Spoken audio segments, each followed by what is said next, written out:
And it's Wild Storm Wednesday, my AKAPADers. Here it is. We're going to get into the entire stack, almost 12 issues worth, of not Jim Lee's Deathblow. Not the Deathblow by Jim Lee that everybody points to. We're real Wildstormers. We're in the Wildstorm.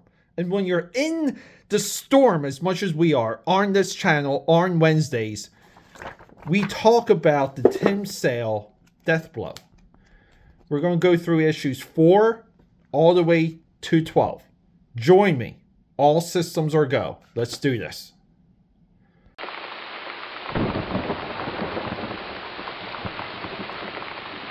So issue 5 introduces us to the power of Tim Sale. Look at this panel. Look at this grid. It's a panel grid. And here we go. The plot moves forward. We have a boy that can heal. See this girl here. She gets into an accident. She drowns. And she gets pulled out of the lake. And he brings her back to life. And then we have Sister Mary. To further what's everything happening with Deathblow, we learn that his cancer is spreading, but it's mutating. Something else is happening. We get a little bit more detail on what type of a character he is. He knows that the end of his days are near. Deathblow reaching the end of days is an allegory for Death Angel bringing the end of days. And we learn a little bit more about his time in IO, that he's a gen active individual. We lean towards the cancer being a part of that mutation and back and forth, but we have a doctor that wants to dig around and investigate. And then we have IO's, excuse me, AK powers. IO's top guy. I always want to say this guy's name is Creedon. Well, he just wants more info, or he's going to send the Black Razors. Then we go to the Order of the Cross. This is now, we get a little bit more detail on the dudes that Deathblow went through in the previous issue. We see that, again, guys, this is all Da Vinci Code stuff. Really cool. I love a Catholic organization that is like kind of like weaponized, and they have technology like the CIA, but they're kind of like even below the 3-letter agencies. We learn of a prophecy. We learn of a boy. We learn of the team that attacked Baghdad.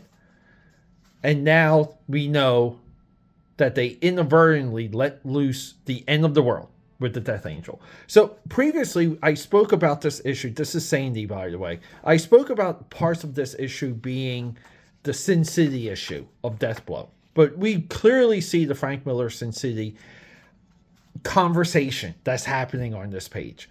It's a homage. I don't think Miller liked it at the time. I could be wrong, but I remember comments. So here's the thing. We moved this plot forward where the boy is kidnapped, and he's kidnapped by a psychopath. And during all of this dude, the crazy guy that kidnapped the kid, he gets owned, and we learned that it's a girl. Now this is Gabby. This is not Sandy. Previously, I did get the two mixed up. And then Deathblow gets attacked at the bar. He needs to have a bar fight, takes a couple shots, and then he leaves with the girl. Let's to be continued. So let's get to issue 6. What happens with issue 6? Well, he's done railing the girl. She's on the bed. And now we have this update. His cancer spreading. We have the Order of the Cross. And then we have the boy right here involved with the last issue's kidnapping. So he's ready. He's going to lay down the pipe, but then he gets attacked by another Order of the Cross guy. They fight naked. We have another Sin City reference here where Marv fights people naked. He takes shots right through his body. Nothing happens. He kind of potentially, we have a healing factor, and now we have the child, the chosen one, the one that can resurrect. This is great.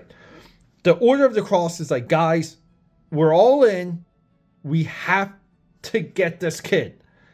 But we have, there's this thing that happened in Baghdad, and we have these other forces around us, and we have IO and the Black Razors.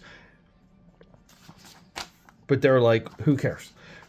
So Death Angel starts to harness agents, and this is a former teammate of DEATHBLOW.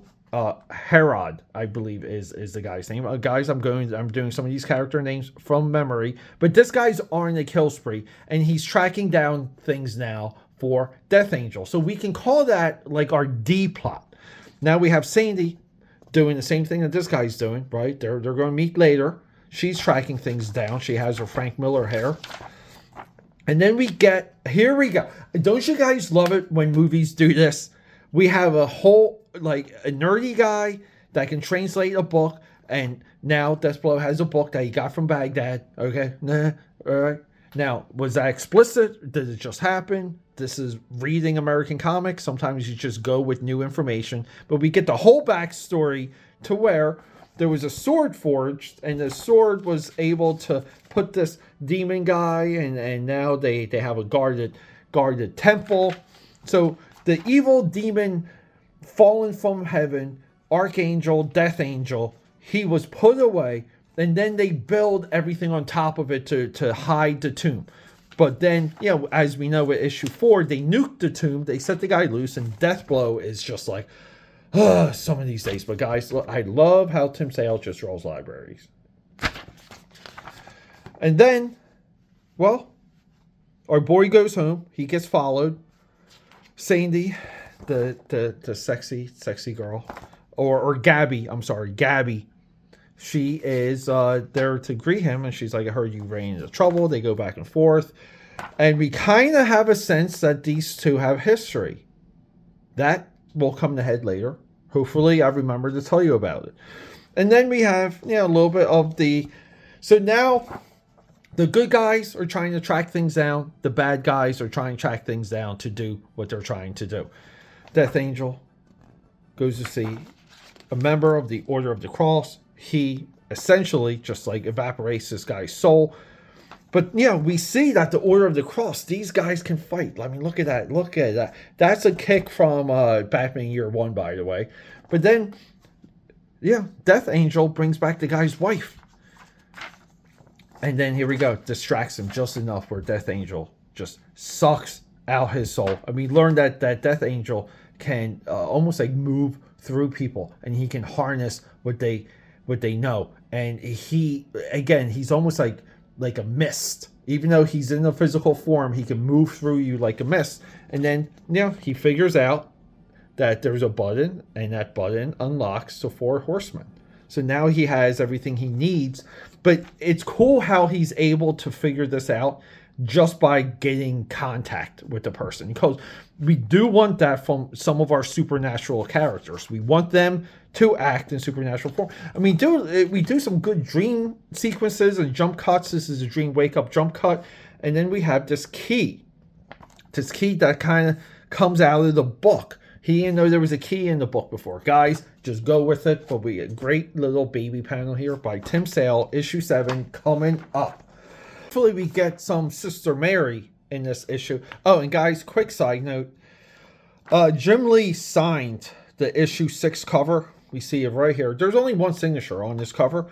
This is, in my view, this is a clear non-Jim Lee cover. For any further proof, and I talk about this, develop the eye. Look at the cover for issue 14, and look at the cover for issue 6.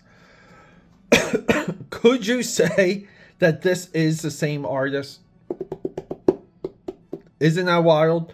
There's a lot of work that Jim Lee signed his name to during this time that I believe is not Jim Lee. So we open up, so every single one of these issues opens with a wonderful recap. So we recap everything.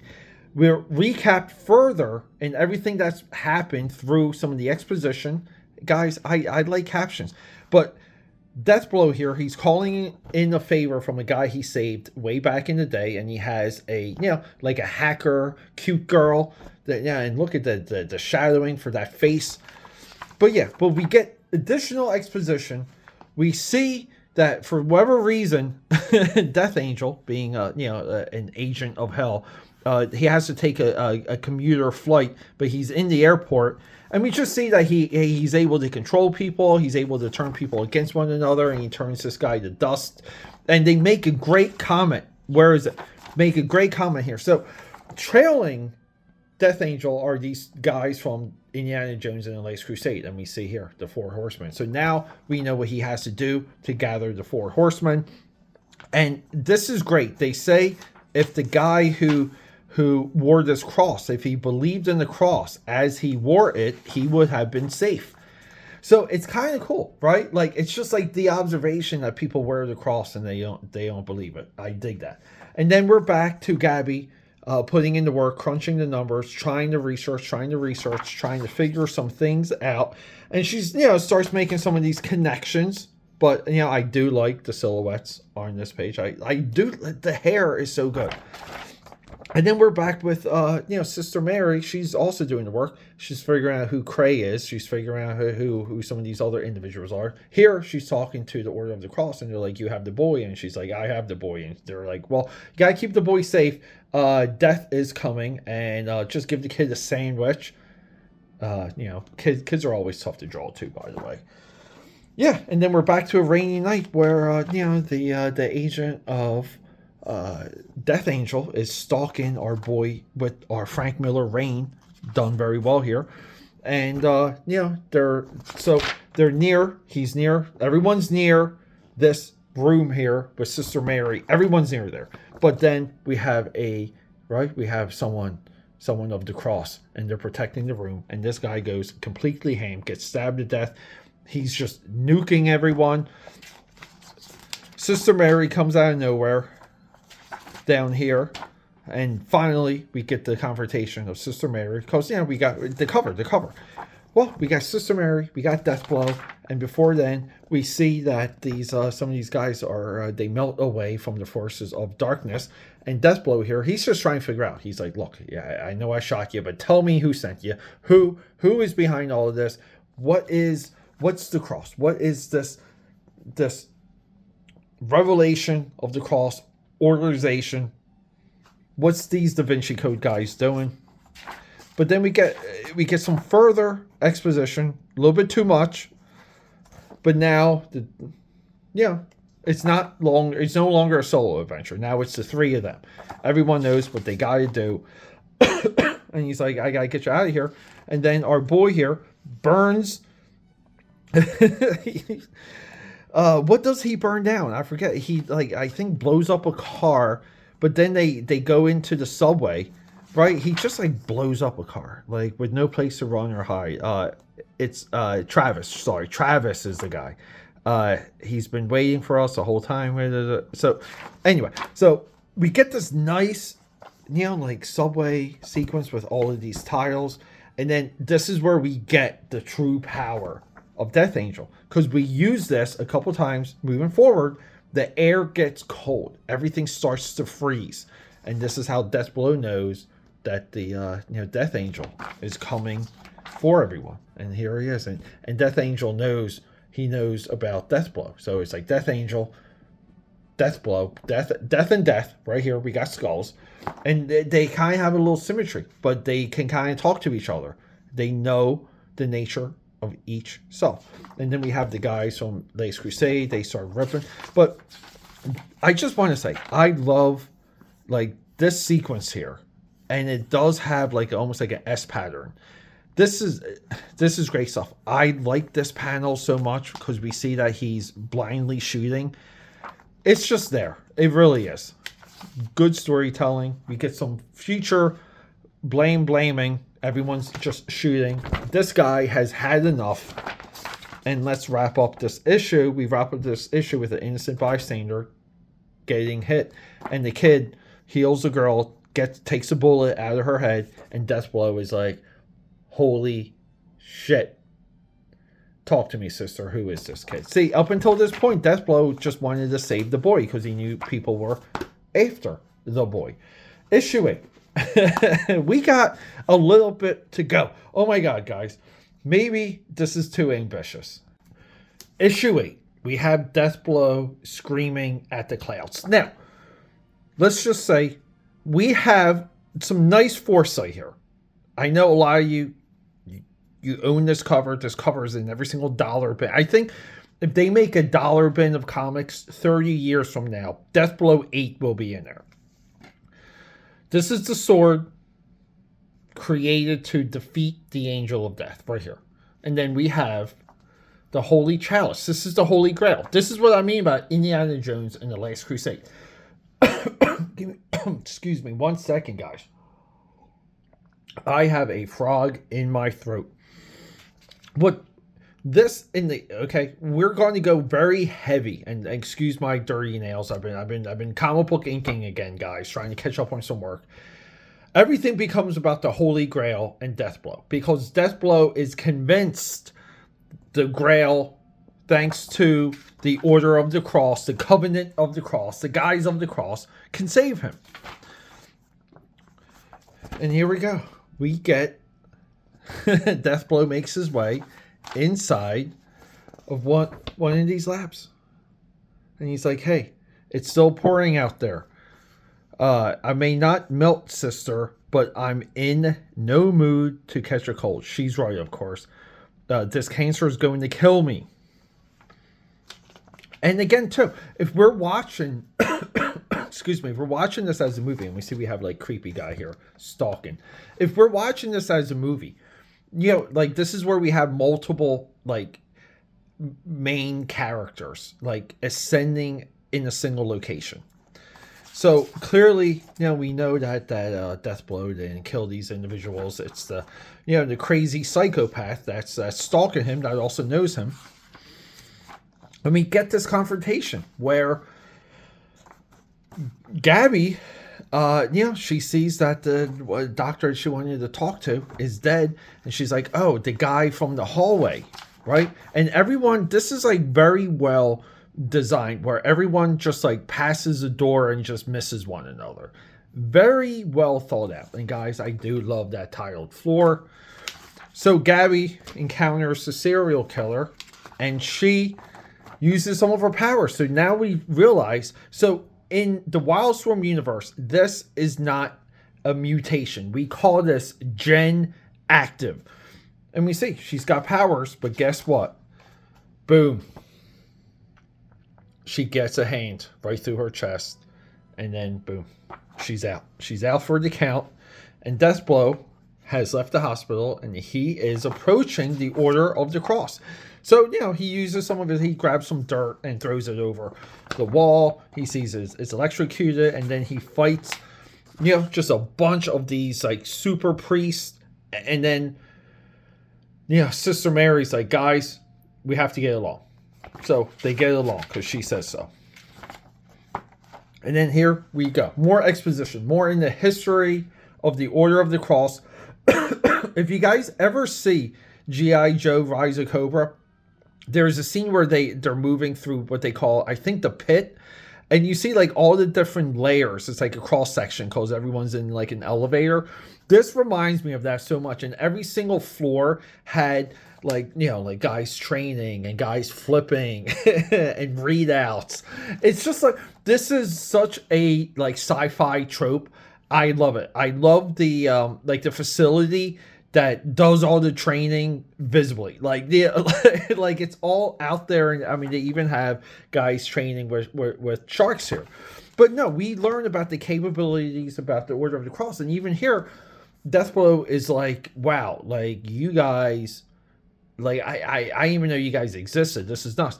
And then they're like, hey, maybe you should do a confessional. So he confesses, you know, previous moments from this series, you know, like the Sandy, the stripper girl, she's a, so he confesses, and then here we go. This was a bad choice. This later becomes a gotcha. This is not the holy, I don't care, spoiler, right? This is not the Holy Grail, but they make him drink it, and he thinks it's the Holy Grail. So he thinks he's cured. And as he's cured, the guys now, the angels, have, they followed him. So they followed him like through the hospital. They kill the cop girl, and then it's all like, we don't have it to be continued, by the way. But yeah, we see it's a gunfight. It's ready to happen, and it's all outside of the door, and like poor Deathblow. And then we get, here we go. This is where it gets cranked up. So we get Lynch. Lynch is back. These are the Black Razors, and they're like, hey, by the way, we're getting some information about that job. And they're basically referencing that job from these issues. Really good stuff. Would have been nice if we had some editors in there, but we don't. And I love his small panels. I even like this here, like a little bit of that breakup of that shadow. And they walk around the corner. We have all of our boys here, and he just gets blasted in the gut. And we see there's a little bit of healing. So, right, we're thinking it's the Holy Grail. Guys, it's not the Holy Grail, because the Holy Grail right there is a fake. This is his Gen X Factor. Now, why can't the Gen X Factor cure the cancer? Or what's the balance for that? It's not said. It's inexplicit. They do keep some of his medical, like, in-story logic a little bit vague. That's fine. But, guys, look at the, like, I don't know, the texture that Tim Sale put here inside of Deathblow's like trench coat or duster. Really cool. I don't know what that is. But yeah, so the evil serial killer stalker boy takes the body of Gabby from issue 8, and we see that he is like full on torturing her, and he's having the time of his life. And we get some computer coloring that confuses some of this. Not a good looking page. And then we get some of the detectives. They're now in the hospital from 2 issues ago. They see more dead doctors. They're off doing something. But now we're at a fully drawn Tim Sale gunfight that is, we got some nice like Kirby Crackle-esque things here. Nice hands on guns. Nice like a scope here. Really cool things. And then all hell's breaking loose. But then they start getting nuked. And they're getting nuked because the Angel of Death is somehow controlling some of the helicopters. He has control. We see that there's like demons in the air. But they fire their missiles. They blow off the top terrorists.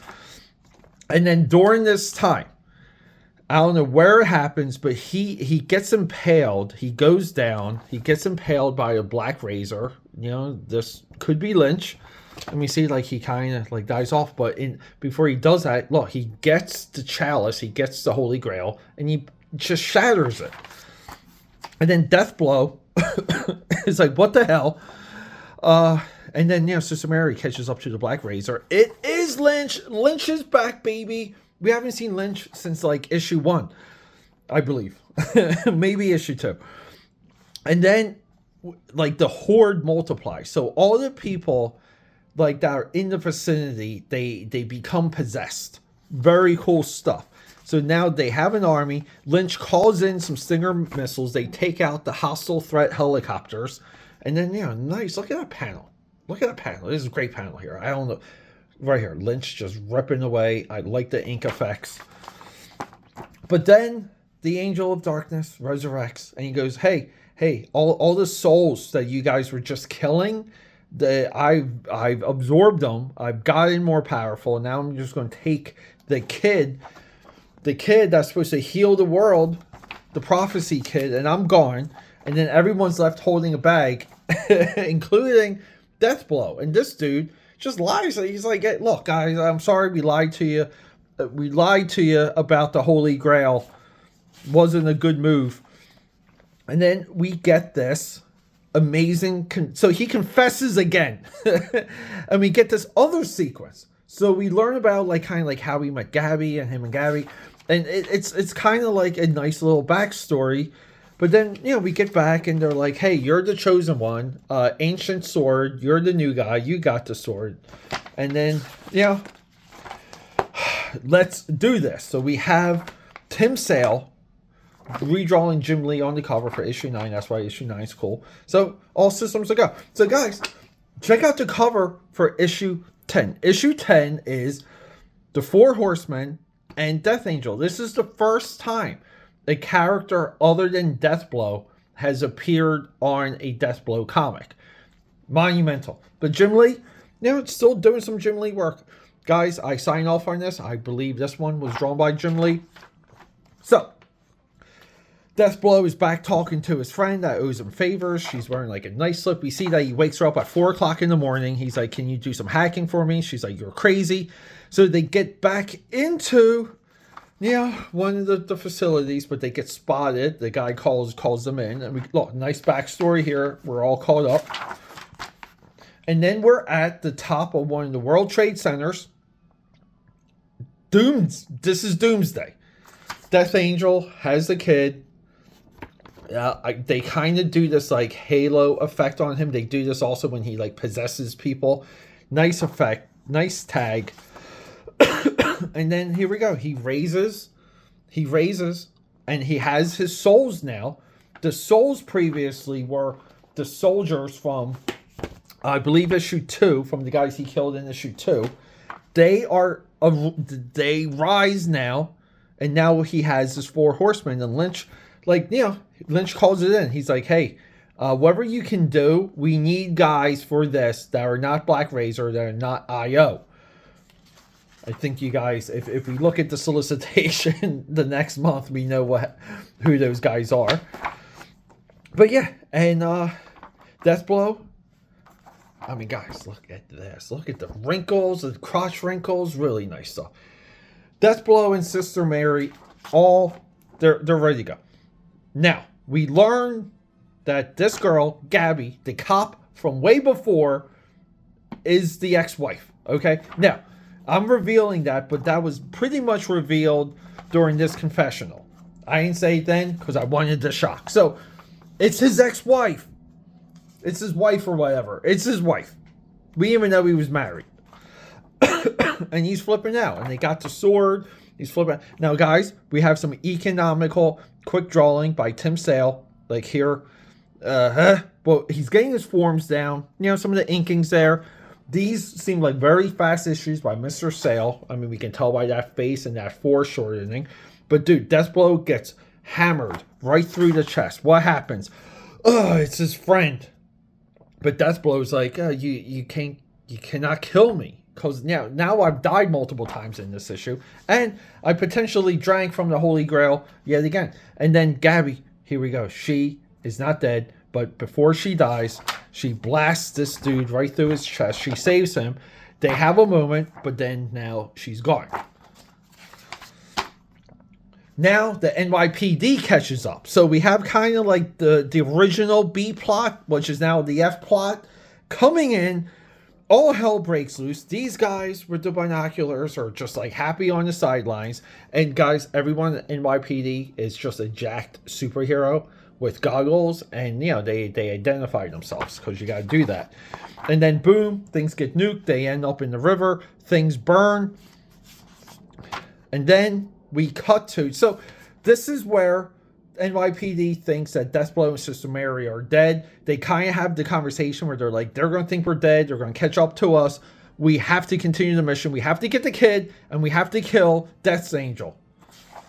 But then we see all these news reports, and this is kind of cool. All the news reporters, ZNN, WABS, WCBC, WNBS, all the news reporters that are identifying what the 4 horsemen are doing, they're dying during the broadcast and they're losing connection. Very cool stuff. Something tells me we're going to need some help. Are you ready? Here we go. This is monumental. Guys, Team 7 reunion. Deathblow issue 11. This is why this is the biggest issue. And guys, everyone fights. This is the first WILDSTORM universe-wide crossover. And guys, I want to say Jim Lee did not draw this cover, but we get Dan from Wetworks, which we haven't done for WILDSTORM Wednesday yet. Grifter from Wildcats. Backlash from Stormwatch, but during this timeline, he has left Stormwatch. And then we have Deathblow from Deathblow. We have 1, 2, 3, 4 titles, 4 separate books. This is amazing. And guys, Grifter's introduction, upside down, perfect. So they all kind of take on their, everyone has a 4 horsemen to try and take down. And they all get kind of cock-blocked along the way. But look at Tim Sale drawing these guys. Look at the Tim Sale backlash. So backlash, like we kind of see the electrical whips. So they're going back and forth, and each one is having trouble. They cannot move the pieces against the 4 horsemen. They're still too powerful, so they reconvene. They're going to figure it out. Now, we have experience. We're Team 7. We're Gen Active Team 7. They've experimented on us. None of us liked it. But you know what? This is fun. And that's the sense that you get. And then all the guys, so we get Grand Central Station here, nice economic Grand Central Station from Tim Sale. But the guys from Indiana Jones and the Last Crusade, they show up. We now have not the FBI, the NYPD. You can literally see the roof is blown off of the building from the last issue. But they start to track down, they start to discuss, maybe DEATHBLOW's still alive, maybe we got to do some things. And then we get the World Trade Tower, and we get lightning to the sky. We get Sister Mary with DEATHBLOW crashing through a window here. This is like the beginning of the Other Guys movie, if you've seen that. And then we get, dude, who the hell punches our character, our guy, our DEATHBLOW? Who nukes him in the face like that? Knuckle sandwich. Well, let's see. Oh, it's dead. It's death. Is it death? It's one of the 4 horsemen. Death, right there. He says it. Sister Mary's not having any of it. What's happening with her? She rips away at an Uzi, and then from the back, the sword of heaven. And then DEATHBLOW is like, you go no further. Look, he shatters the steel. They get sucked away. They rot. Guys, DEATHBLOW and Death Angel are going to be head to head. And look, isn't it cool how the NYPD guys are just basically wearing SHIELD uniforms? DEATHBLOW knows what he's got to do in the next issue. And then here we go. More alliances. We have the guys from Indiana Jones, The Last Crusade, Sister Mary, and the NYPD SHIELD. Issue 12. And guys, so throughout these issues, right? Like they kind of knew what they were marching towards, because we see the sword of heaven in multiple issues. And you wouldn't know unless you read this crap. The end of days are here. We have Death's Angel hand over the boy's face. This right here looks a little non-Tim Sale. That panel looks very non-Tim Sale. But guys, look at Sister Mary. I love with the white headpiece. I mean, look, some of this is not Tim Sale. I will tell you that right now. Some of this is our next artist, our next issue, which is this guy right here, Trevor Scott. Trevor Scott. This is Trevor Scott. How does Peter A. DeLuca know this? Because I can identify, I can look at things like wrinkles and how people choose to shade, like here. And I can see that there, okay? This is how we develop a good eye. But anyway, Tim Sale's leaving the book. Grifter gets nuked right through the chest, but Grifter nukes the guy. So it's a nuke for a nuke. Backlash, ready to go. He's got the energy whips. Dan from Wetworks. Everyone's having their moments. They're all... So the previous issue, the 4 horsemen got their 1-ups. And now the same matchups, Backlash, they all get their wins, which is kind of cool. But then here we go. He's like crunching the kid's head. What's going to happen? This is taking a little bit too long. And then we're back to Tim Sale, drawing, by the way. But yeah, here's DEATHBLOW, killing everything. Let me see, right here. Look, they're trying. Look, they're trying to get close.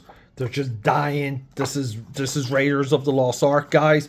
Real quick, look at Brett Booth drawing our guys from this issue. Let's just admire. Let's take a moment right here. Moment for Demon Puppy. What an amazing spread! Like, holy crap! This is what everything about this era represents. So, let's just get into it. The girl comes back. Gabby comes back. His wife, his love, his ex-wife. Backlash comes in. Look at Backlash with the part skeleton. Grifter gets nuked. Guys, but good thing the kid can resurrect. The kid can resurrect. DEATHBLOW sacrifices himself. Gets the dude right through the gullet. We're saved. And then the boy brings everyone back. Brings everyone back. And it's all explained. It's all wrapped up. We see him talking to the angels. He gets taken away to heaven. And then we have the Gabriella Clay. So she dies, his wife. Even though we didn't know she was a wife until later on. That's why I call her the ex-wife. Guys, Tim Sale, masterclass in storytelling. I give WILDSTORM credit because they got these issues out. They adjusted some of the art along the way as they had to. So leading on up, and let's just get into issue 13. So when we're done with the Tim Sale stuff, and it's also Sinners and Saints. Sinners and Saints is a trade paperback. We will profile that in here. Not today. DEATHBLOW 12, 14, all the way to DEATHBLOW issue 25. Let me see here. We have another reunion. There is some symmetry there with him back with the Team 7 guys. So throughout this time, DEATHBLOW gets more integrated with the WILDSTORM universe. We see him here with DEATHBLOW. Again, we see him here with Dan, right? Like, they're expanding the character. He's even here. He crosses over with Gen 13. But the artwork and everything, and the art direction, and the look of the book, it sinks.